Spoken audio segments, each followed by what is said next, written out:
Hello students, अभी हम लोग कैलकुलस का area enclosed bye curve chapter को पढ़ रहे हैं। उसी के रिगार्डिंग हमने एक प्रॉब्लम को सिलेक्ट किया है और इस प्रॉब्लम को हम लोग डिस्कस करेंगे। ये क्वेश्चन भी वेरी वेरी इंपॉर्टेंट है। लिखा हुआ है कि find the area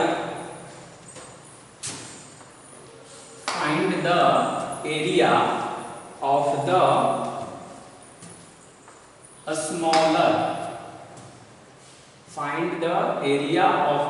smaller region bounded by the ellipse। फिर एलिप्स का चर्चा आया। पिछले वाले लेक्चर वीडियो में भी हम लोगों ने देखा था कि एलिप्स से रिलेटेड बहुत सारी बातों को हम लोगों ने डिस्कस किया था। फिर है कि एंड द स्ट्रेट लाइन, और एक स्ट्रेट लाइन है और उस स्ट्रेट लाइन का इक्वेशन दिया हुआ है। तो यहाँ दो इक्वेशन, एक कर्व है जिसको एलिप्स हम कह रहे हैं, तो एलिप्स का इक्वेशन है x² अपॉन a² प्लस में y² upon b² is equal to 1। और एक जो है वो लाइन का इक्वेशन। किसका इक्वेशन है? लाइन का इक्वेशन। तो एक मेरे पास हो गया एलिप्स और एक हो गया लाइन। तो गिवन जो है यहाँ पर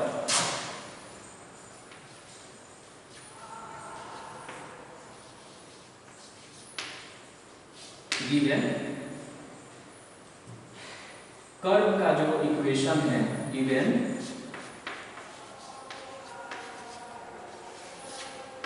equation of the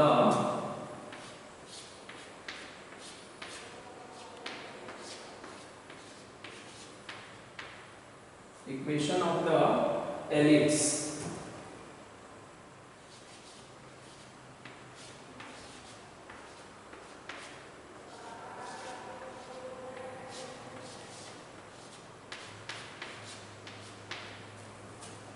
x² upon a² और प्लस में है y² upon b² is equal to 1 है। ये एलिप्स का इक्वेशन है। और एक और दिया हुआ है वो लाइन का इक्वेशन है, और लाइन का इक्वेशन है x/a और प्लस में y/b इज इक्वल टू 1। ये लाइन का इक्वेशन है। और फर्स्ट वाला जो है वो एलिप्स का इक्वेशन है। तो पहले हम क्या करेंगे कि इसे ट्रेस करेंगे। तो एलिप्स के बारे में ऑलरेडी हमको मालूम है, और एलिप्स में अगर कोई कंडीशन नहीं दिया रहेगा तो समझ जाएंगे कि ये हॉरिजॉन्टल एलिप्स है। और ये जो लाइन आप देख रहे हैं, लाइन, तो इस लाइन के लिए हम लोग एक टेबल बना लेंगे। ऐसे बिना टेबल बनाए भी उसको हम ट्रेस कर सकते हैं, बट आपकी अंडरस्टैंडिंग के लिए हम एक टेबल बना लेते हैं। तो अगर हम एक टेबल बना लें, यहाँ पर x लिखें, यहाँ पर y लिखें, और x का वैल्यू 0 तो y का वैल्यू b, और y का वैल्यू 0 तो x का वैल्यू a होगा। और फिर यहाँ पर क्या करेंगे हम कि पॉइंट बनाएंगे। पॉइंट तो ये हो जाएगा 0, b और ये हो जाएगा a, 0।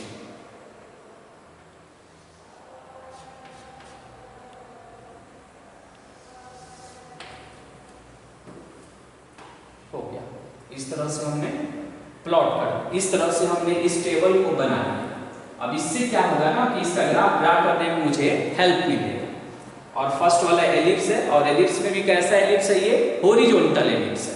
तो क्या करेंगे कि हम एक हॉरिजॉन्टल एलिप्स को अब हम ट्रेस करेंगे यहाँ पर। तो अगर एक हम हॉरिजॉन्टल एलिप्स बनावे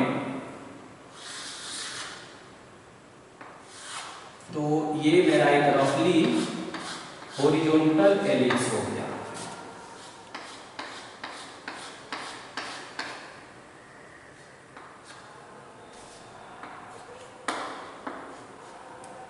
और ये हो गया आपका ऑरिजिन। ओके, इसमें का जो स्मॉल ए है तो ये मालूम है कि ये है सेमी मेजर एक्सिस, और स्मॉल बी जो है वो है सेमी माइनर एक्सिस। तो ये जो स्मॉल ए है और ये जो है स्मॉल बी है, तो स्मॉल ए ये वाला पोर्शन है जिसे हम कह रहे हैं कि सेमी मेजर एक्सिस है, और ये क्या है आपका सेमी माइनर एक्सिस है। और इसे हम क्या करते हैं, इस पॉइंट को हम कैपिटल ए कह दिया हमने, और इसको हमने कह दिया कैपिटल बी। ये हम लोग ऑलरेडी एलिप्स में जानते हैं। अगर आपको ये जानना है और भी इसके बारे में डिटेल्स जानना है तो आपको प्रीवियस लेक्चर वीडियो देखना चाहिए। और दूसरा है लाइन का इक्वेशन। तो लाइन का जो इक्वेशन है उसके लिए हमने एक टेबल बना लिया है, तो आप खोजिए 0, b। तो b तो y एक्सिस पर है, तो x कोऑर्डिनेट 0 होगा, तो इसका कोऑर्डिनेट होगा 0, b। और ये जो है x एक्सिस पर है तो इसका y कोऑर्डिनेट 0 होगा, यानी ये होगा a, 0 और b का कोऑर्डिनेट होगा 0, b।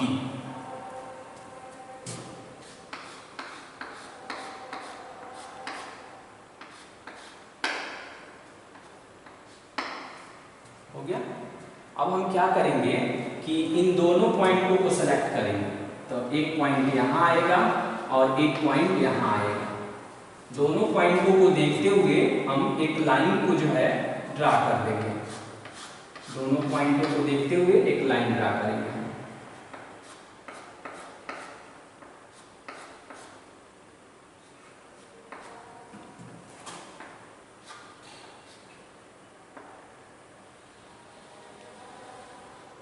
हो गया ये लाइन को हमने प्लॉट कर दिया।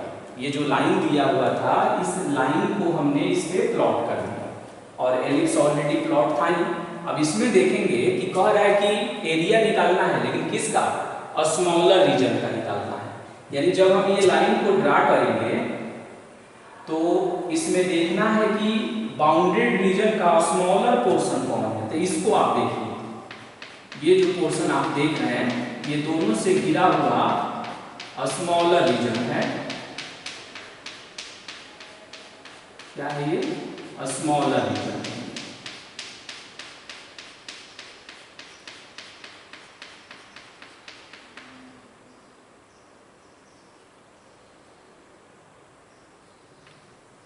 हो गया। और उसी का मुझे एरिया कैलकुलेट करना है। ओके, तो क्या करेंगे हम, मुझे एरिया निकालना है ए, और यहाँ पर भी कुछ नाम लिख देते हैं, बी तक तो इंगेज है, तो यहाँ पर एक पॉइंट चुन लेते हैं सी, और यहाँ पर एक पॉइंट चुन लेते हैं हम डी। तो मुझे एरिया निकालने से पहले जो एलिप्स है उस एलिप्स से y का वैल्यू निकालना। तो y का वैल्यू हमने ऑब्टेन किया b/a और under root a square minus x²। Okay, और लाइन जो देख रहे हैं इस लाइन से अगर हम y का वैल्यू निकालते हैं तो ये आएगा b/a, और ये हो जाएगा आपका a माइनस x हो जाएगा। एलिप्स का जो देख रहे हैं यहाँ पर, तो एलिप्स वाले से जब हम y का वैल्यू निकालेंगे तो b/a under root a square minus x², और लाइन वाले से जब हम y का वैल्यू निकालेंगे तो b/a और ब्रैकेट में हो जाएगा a माइनस x हो जाएगा। और इस पोर्शन का मुझे एरिया कैलकुलेट करना है। ये जो पोर्शन आप देख रहे हैं इसी पोर्शन का एरिया कैलकुलेट करना है। हो गया, दोनों से हमने कर लिया। तो अब हम यहाँ क्या लिखेंगे, एरिया हम निकाल रहे हैं किसका, एरिया किसका निकाल रहे हैं हम लोग, ए डी बी सी और ए, इसका एरिया हम लोग कैलकुलेट कर रहे हैं। तो जब हम इसका एरिया कैलकुलेट कर रहे हैं तो ये हो गया साइन ऑफ इंटीग्रेशन, और देखिए यहाँ से जब हम परपेंडिकुलर ड्रा किए तो ओरिजिन पर आया ओरिजिन का एक्स कोऑर्डिनेट 0 और इसका भी एक्स कोऑर्डिनेट कितना हो गया, a हो गया। अच्छा, अब हम फॉर्मूला यूज करेंगे। तो देखिए ये जो आप देख रहे हैं ये किसका है, कर्व का है। ये वाला जो देख रहे हैं किसका है, लाइन का है। तो देखिए हम यहाँ पर कर रहे हैं कि y ellipse minus y line dx कर रहे हैं। y ellipse minus y line और क्या लिखा हमने, dx लिख लिया। अब आप बताइए क्यों ऐसे करते हैं। ये प्रीवियस में भी काफी हम लोगों ने डिस्कस किया था। तो एलिप्स वाले से y का वैल्यू निकालेंगे। तो एलिप्स वाले से जब हम y का वैल्यू निकालेंगे या उसे अलग अलग करके अगर हम सोचें तो ये ऐसे है, 0 से a है और y एलिप्स, तो y एलिप्स की वैल्यू है b/a और under root a square minus x square dx और फिर माइनस 0 से लेकर a तक हो गया y dx। तो y का वैल्यू हो जाएगा b/a और ये हो जाएगा a माइनस x dx हो जाएगा।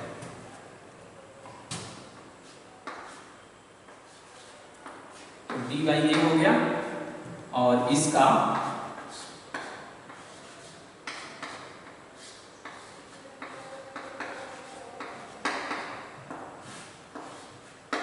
ये हो गया और प्लस में हो गया a स्क्वायर बाई 2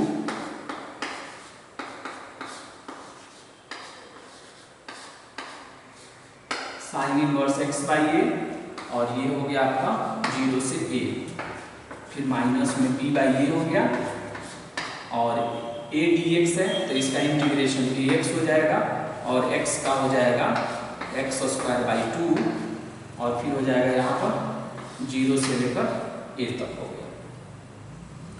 अब इसे हम सिंप्लीफाई करेंगे तो b बाई a आएगा और इसे जब आप सिंप्लीफाई करिएगा इसे तो ये इतना आएगा। ये जहां जहां x है वहां वहां a रख दीजिए तो ये 0 हो जाएगा। अच्छा लिख ही देते हैं तो a स्क्वायर बाई 2 और एक होगा साइन इनवर्स 1 और फिर जब हम x के जगह पर यहाँ a रखे तो 0 हो गया, फिर a रखे तो ये 1 हो गया और 0 रखेंगे तो ये और ये दोनों ही पार्ट इंड हो जाता है। प्रीवियस में आपने देखा भी होगा, इसलिए डायरेक्ट कर रहे हैं। तो b बाई a हो गया। अब जहां जहां x है वहां वहां a रख दीजिए तो ये हो जाएगा a minus a square by 2 minus जहां जहां x है वहां वहां 0 रख दीजिए तो ये हो जाएगा 0 और फिर हो गया माइनस में 0।